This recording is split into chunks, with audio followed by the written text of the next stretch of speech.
Syukur kepada Tuhanku dalam minggu Paskah pagi ini, ya namanya ya subuh ya pagi ya.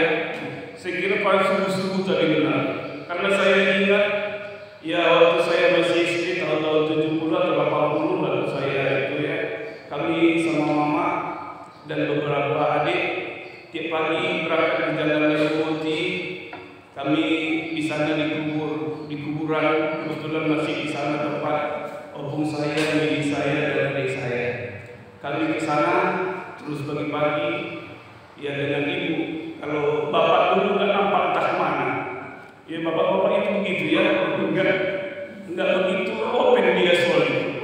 Tapi kalau mama ayo bangun-bangun nih, kayak tadi kalian dibangun-bangun nih bapak sama mama sampai terlambat datang ya. Ya gembira di sana, masang lilin. Sudah itu ya lilin mama lapek di sana, banyak juga lapek dulu jalan Lubuk pagi-pagi. Ya kami tinggal bawa tes dari rumah. Ya itu kenangan itu mengingatkan saya sehingga saya lebih bersemangat tadi pagi datang. Ya jam 4 sudah bangun. Jadi begitulah dia.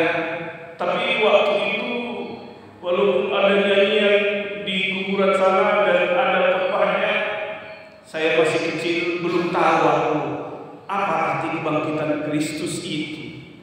Kenapa Yesus itu bangkit dia? Pagi ini saya sampaikan berita Injil buat saudara.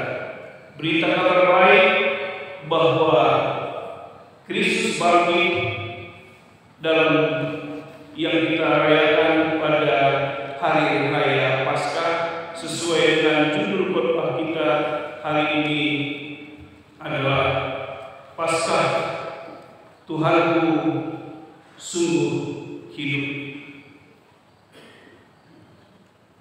Saudara-saudara, mudah-mudahan berkenan semua untuk hanya mengucapkan hari ini di tempat ini, Tuhanku sungguh hidup. Kita ucapkan bersama-sama, Tuhanku sungguh hidup. Tuhanku sungguh hidup. Terima kasih. Itu adalah pengakuan kita bahwa kita tidak menyembah Tuhan yang mati, tapi Tuhan yang hidup. Tuhan yang bisa menghidupkan dirinya. Karena itu kita mau diingatkan untuk merayakan hari Paskah ini adalah hari kemenangan, hari kebangkitan Tuhan Yesus yang mengalahkan maut itu kematian. Kenapa Tuhan harus mengalahkan maut itu? Karena kita manusia ini semua akibat dosa-dosa kita, upah dosa adalah maut. Semua kita manusia ini mengalami yang namanya maut dan kematian yang akan menjemput. Tapi lewat Paskah Tuhan Yesus Kristus, kita mau diingatkan bahwa ada kehidupan. Ada kehidupan yang baru yang Yesus sendiri sudah melakukannya. Makanya kita merayakan Paskah sekarang. Arti Paskah itu melewati. Kalau kita menyeberangi sungai itu, kita seberangi, kita lewati. Kalau kita naik kapal, ya dari pelabuhan ini sampai dari pelabuhan Belawan sampai Tanjung Priok, kita mau lewati semua ombak-ombak sampai menyeberangi, sampai ke seberang. Jadi Paskah itu sebenarnya artinya melewati, melampaui. Lalu apa hubungannya Paskah ini dengan kebangkitan Yesus? Tapi sebelum itu dulu, bahwa pada zaman dulu juga umat Israel merayakan Paskah. Apa yang dirayakan oleh umat Israel pada zaman Perjanjian Lama? Ketika umat Israel, umat pilihan Allah itu yang berada di tanah Mesir, di tanah perbudakan, Allah menginginkan manusia itu, umatnya itu tidak diperbudak, tapi menjadi orang yang merdeka. yang bebas. Maka Allah berencana memindahkan umatnya dari tanah Mesir menuju tanah perjanjian. Tapi nggak semudah itu Raja Firaun pada waktu itu melepaskan orang-orang Israel. Tuhan menunjukkan kuasanya dengan berbagai macam tulah hukuman kepada orang Mesir pada waktu itu. Apa tulah yang terakhir? Yaitu Allah mau menghukum semua manusia yang tidak mengikuti apa yang dikatakan oleh Tuhan. Tuhan katakan kepada umatnya, saya akan menghukum semua orang, tapi kamu akan selamat kalau kamu catkan darah anak domba di depan pintu rumahmu. Itu disampaikan kepada umat Allah. Sehingga ketika Tuhan lewat setiap rumah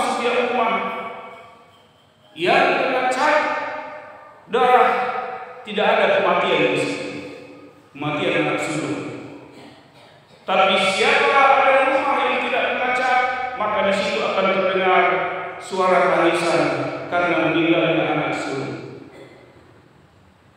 Saudara-saudara, merayakan itu juga umat Israel merayakan Paskah, yaitu kelepasan. Umat Israel dilepaskan dari tanah perbudakan menuju ke tanah perjanjian yang telah Tuhan sediakan. Itu yang pertama, Paskah yang dirayakan oleh umat Israel. Paskah itu artinya melewati. Tuhan mengangkat manusia itu dari perbudakan ke kemerdekaan. Itu juga yang dilalui oleh Tuhan Yesus dalam Paskah, kebangkitan Tuhan Yesus ini. Seperti yang dikatakan oleh pengakuan iman kita, mati dan bangkit pada hari yang ketiga. Setelah hari Jumat Agung, puncak penderitaan Tuhan Yesus yang disalibkan, yang menderita sengsara, begitu menyakitkan penderitaan yang dialami oleh Tuhan Yesus demi saudara dan saya, demi manusia yang dicintai oleh Tuhan. Kalau dalam bahasa Arab, kerina igem kena, semua ditahankan Tuhan Yesus supaya kita mendapatkan keselamatan. Jadi kasih Kristus itu luar biasa, sangat besar anugerah Tuhan bagi kita. Kalau pada hari nanti setelah Yesus menampakkan dirinya kepada murid-muridnya, kasih Kristus itu dengan kematian Tuhan Yesus sampai dia disalibkan, tangannya kiri kanan kena paku berlubang, dan kakinya dan lambungnya kena tombak. Itu adalah tanda kalau Tuhan Yesus tunjukkan, ini tanda cintaku kepadamu. Tuhan Yesus mau mengatakan kembali kepada saudara dan saya, apa tanda cintamu kepadaku? Tuhan mau katakan kepada kita bahwa cintanya kepada kita sampai dia mengorbankan kehidupannya. Cinta kita kepada Yesus, apakah kita mau tetap mengorbankan waktu kita untuk ibadah, untuk doa, untuk membangun persaudaraan kita dengan yang lain? Saudara-saudara, tapi setelah Yesus mati, dikuburkan, dan 3 Jumat, Sabtu, Minggu, hari Minggu, Domingos, hari Tuhan itu, Yesus bangkit. Saudara-saudaraku, kebangkitan Yesus ini kepada kita sekarang diingatkan. Yesus juga melampaui kematian itu, melewati kematian itu. Yesus dengan kebangkitannya sudah mengalahkan kuasa maut. Kebangkitan Yesus melambangkan kemenangan yang membawa manusia nanti ke dalam kehidupan yang baru. Saudara-saudara, itulah salah satu yang kita mau ketahui dari pasca kebangkitan Tuhan ini. Tuhanku sungguh hidup. Tuhanku hidup karena Dia ingin memberikan kehidupan kepada saya. Sama seperti slogan rokok ini, kita membuat hidup kita lebih hidup. Rokok itu katanya membuat hidup lebih hidup. Siapa yang baca rokok udah merah-merah di sini ya? Membuat hidup lebih hidup katanya. Tapi pasca Kristus ini membuat hidup kita lebih hidup lagi. Itu adalah kemenangan kita. Karena itu Bapak Ibu saudara-saudara yang diberkati oleh Tuhan, kebangkitan Yesus adalah kemenangan. Dan itu diceritakan lewat pembacaan Injil tadi, bahwa pagi-pagi subuh beberapa orang yang mengasihi Yesus sudah membawa rempah-rempah, mau menyaki dan berpahi pada Tuhan Yesus. Tapi apa yang terjadi? Batu itu sudah terguling. Yesus sudah tidak ada lagi di dalam. Kain kapan sudah terletak di situ. Kain peluhnya sudah dilipat rapi. Saudara-saudara, perempuan yang bernama Maria Magdalena itu begitu terkejutnya. Tadi dia mau menangis. Aduh, bagaimana Tuhan Yesus? Mau menangis dia melihat mayat yang dikasihinya. Tapi ternyata batu sudah terguling. Dia berlari kembali menjumpai murid-murid Yesus. Mayat Yesus sudah tidak ada lagi. Saudara-saudara, mereka berlari kembali ke kubur itu. Bersama dengan, karena cepatnya mereka berlari, mereka berlomba ingin mau melihat apa yang terjadi. Saudara-saudara, kebangkitan Yesus itu memulihkan kehidupan mereka. Mereka semakin yakin apa yang dikatakan Yesus, bahwa Dia akan bangkit. Iman murid-murid Maria Magdalena, Yohanes, dan Simon Petrus melihat kenyataan yang terjadi. Apa yang dikatakan oleh Yesus benar-benar telah terjadi. Yesus sudah bangkit. Saudara-saudaraku yang diberkati oleh Tuhan, lalu apa yang harus disampaikan buat kita ketika kita merayakan pasca kebangkitan, kemenangan Tuhan Yesus bagi kita? Saudara-saudara, ada beberapa hal yang mau kita pahami. Dengan kemenangan Kristus, pertama, kebangkitan Kristus memberi harapan baru bagi semua orang yang percaya. Saudara-saudara, waktu Yesus menderita dan ditangkap, murid-murid banyak yang agak menyingkir dengan Yesus. Dan setelah Yesus juga dinyatakan dihukum dan Yesus yang dijanjikan itu bangkit, murid-murid Tuhan Yesus banyak yang ketakutan dan menyembunyikan diri. Seolah-olah mereka hilang harapan. Guruku, Yesusku, Tuhanku itu mati, ditangkap.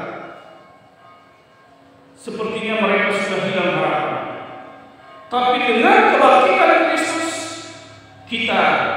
mereka murid-murid itu tadi kembali mendapatkan suatu harapan baru. Apa yang dikatakan Tuhan, itulah menjadi pengakuan kita. Tuhanku bangkit. Bersama Yesus selalu ada harapan. Karena itu orang yang beriman tidaklah bisa begitu gampangnya yang putus asa dan tidak punya harapan hidup lagi.